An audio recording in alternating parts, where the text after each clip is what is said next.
La entrevista.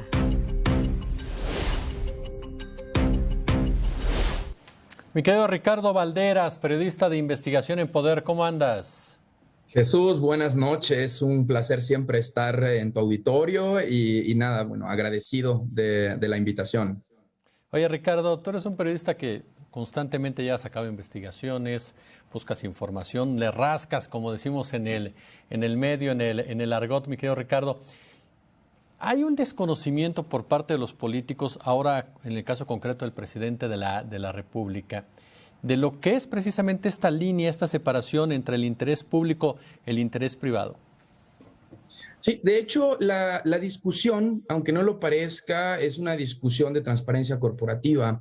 La respuesta del INAI me parece en lo general bastante acertada. La divide en dos, como explicó la periodista que estuvo al aire antes que yo. La primera es las articulaciones constitucionales que hablan sobre la protección de datos personales, específicamente lo referente al artículo 6 y el 16. En el 6 se habla de que los datos personales son sujeto de protección y en el 16 se habla de que la autoridad que está obligada a proteger estos datos pues es el Estado, ¿no?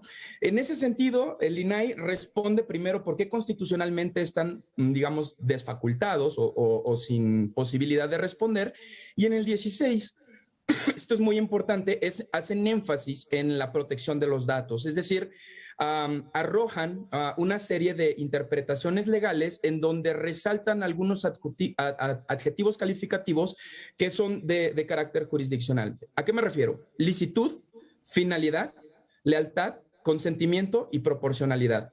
Estos adjetivos, aunque pueden ser malinterpretados como del argot común, en realidad son términos jurídicos. La licitud es evidentemente si es legal o no compartir la información. Esto es bastante textual, pero por ejemplo, la proporcionalidad, este concepto jurídico habla de cómo evitas desde el Estado que se haga mal uso de la información pública, así como el consentimiento, ¿no? El consentimiento aparece en las leyes secundarias que regulan el artículo 6 y 16.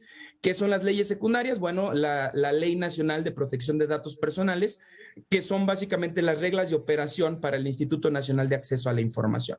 Bueno, el Instituto Nacional de Acceso a la Información es únicamente el ente garante que tiene a veces colmillos y a veces no, para obligar a las unidades de transparencia de las dependencias de gobierno a que cumplan con las normativas estipuladas en esta ley. ¿Qué quiere decir esto? Que si el presidente quiere información sobre el SAT o información que tenga que ver con el registro público de la propiedad y del comercio o específicamente información bancaria de transacciones, bueno, tendrá que hacer uso regular del sistema fiscal mexicano. Es decir, a todos los mexicanos, digamos, nos investigan, por ponerle un adjetivo, todas nuestras transacciones. Así es como el SAT se da cuenta si algún fondo es irregular y bueno, te empiezan con las pesquisas de posible lavado de dinero o posible malversación de fondos. Es decir, ahí es en donde inician estas investigaciones, en la Unidad de Inteligencia Financiera de la mano del SAT. Estas dos dependencias tienen unidades de transparencia, o las UTES. Entonces, tú como sociedad civil o como ciudadano, como persona, tienes el derecho garantizado en el artículo constitucional número 6 de acceder a la información. Y esto es la ruta por la que están mandando al presidente de la República. Digo, sobra decir que la comisionada presidenta, Blanca Lili Ibarra, pues está exhortando al presidente que tome la ruta de todos los mexicanos para llegar a esta discusión. Sin embargo, una vez dejando de lado toda la discusión política que ha surgido, toda la discusión legal que ha surgido tras la solicitud del presidente, aparece la discusión política, que a mí me parece muy legítima. Es decir, ¿en qué momento nos vamos a cuestionar las fortunas, no solo de los medios de comunicación, porque hay que ser muy claros con esto, el secreto fiscal no es exclusivo de los medios de comunicación o los comunicadores multimillonarios, y es aquí en donde hago la pausa y soy muy claro. este es un tema de fiscalización corporativa. ¿Por qué? Porque si hay una transacción de una empresa, digamos, Grupo México, a un paraíso fiscal, bueno, esta información moralmente debería de ser pública, no solo de dónde adquiere dinero Loret de Mola o cualquier periodista o comunicador, sino también las grandes industrias de telecomunicaciones. Bueno, tenemos América Móvil, tenemos a Televisa, tenemos un montón de empresas de telecomunicaciones multiseñaladas por prácticas monopólicas en los mercados internacionales, sin ningún tipo de transparencia fiscal, apelando al secreto fiduciario. Y entonces, la discusión a donde nos lleva todo esto es justo a repensarnos como nación si queremos seguir protegiendo los patrimonios de los multimillonarios o hacemos un acto de voluntad, iniciando por las personas que estamos en los espacios de opinión pública, de liberar estos, digamos, conceptos de sueldos, de gastos y salarios. Actualmente lo que solicita el presidente, pues hacerlo público sí representaría una ilegalidad, es decir, se presume, supongamos que Loret está bajo una investigación por desvío de fondos o enriquecimiento ilícito. Incluso bajo estos señalamientos, hacer pública su situación fiscal violentaría el debido proceso de las pesquisas.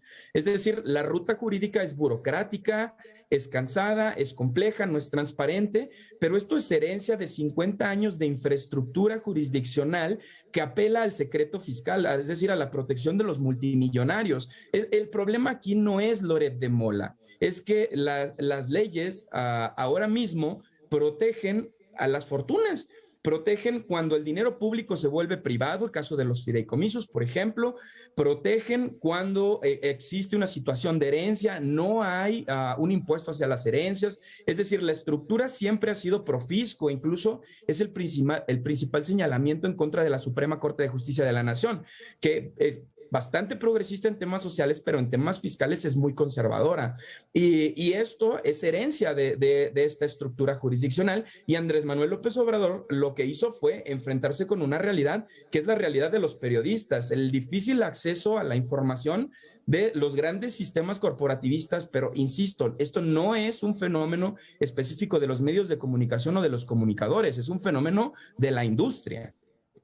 Oye, mi querido Ricardo, y aprovechando tu presencia, además de esta excelente exposición que nos haces sobre este punto, muy, pero muy interesante, también quiero preguntarte, una cosa se ha discutido mucho es, porque se está comenzando a mezclar, o se quiere mezclar, y me gustaría conocer tu opinión, tengo 1 minuto y medio más o menos. Una cosa es esto que vemos, este enfrentamiento, discusión, debate entre Loret de Mola, el presidente de la República, pero otra cosa es la violencia en contra del periodismo, en contra de los reporteros, las reporteras, en el día a día. Bueno, yo creo que en esta discusión Loret de Mola ni siquiera figura.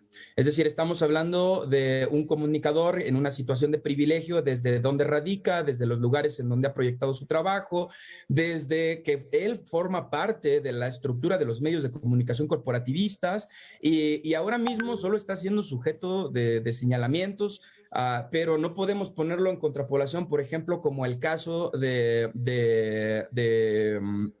otros periodistas como Regina Orozco, como otras víctimas de violencia real, que seamos concretos. La violencia contra los periodistas, en su mayoría, me atrevo a decir que supera el 88%, ocurre en el interior de los estados mientras los periodistas y las periodistas están ejerciendo su profesión, es decir, están trasladándose a su lugar de trabajo, como ocurre con el caso de Javier Valdés, incluso en casos de movilización movilización por agresiones, como en el caso del fotógrafo de la revista Proceso, que fue asesinado en la colonia Narvarte, en la Ciudad de México. Es decir, la violencia contra periodistas nunca ha ocurrido contra estas grandes cúpulas de comentaristas que no hacen trabajo en campo, que no se arriesgan, que no pusen el pecho, sino que exponen el trabajo de periodistas que sí están en los lugares de los hechos y que al final del día, bueno, son la cara de los noticieros y también su trabajo es importante. Sin embargo, pues el riesgo definitivamente no está ahí.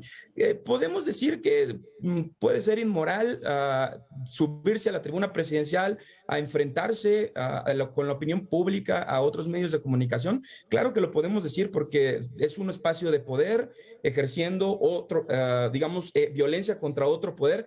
Sin embargo, la problemática de la violencia contra los periodistas está muy lejos de ese lugar y a mí, en lo personal, ni siquiera me gusta aterrizar la discusión ahí. Tenemos otros problemas muy graves, como es la precariedad laboral, como la sistematización del acceso a la información, la ineficacia del Mecanismo Nacional de Protección a Periodistas, es decir, N cantidad de problemas. Es decir, ahora mismo la Secretaría del Trabajo ni siquiera tiene un tabulador de cuántos periodistas en el país están adscritos a los servicios de seguridad social y no hay ningún programa federal que nos garantice esto, a pesar de que estamos ejerciendo nuestro derecho como periodistas y además ayudando al país a que se tenga acceso al derecho a la información, que es un derecho humano.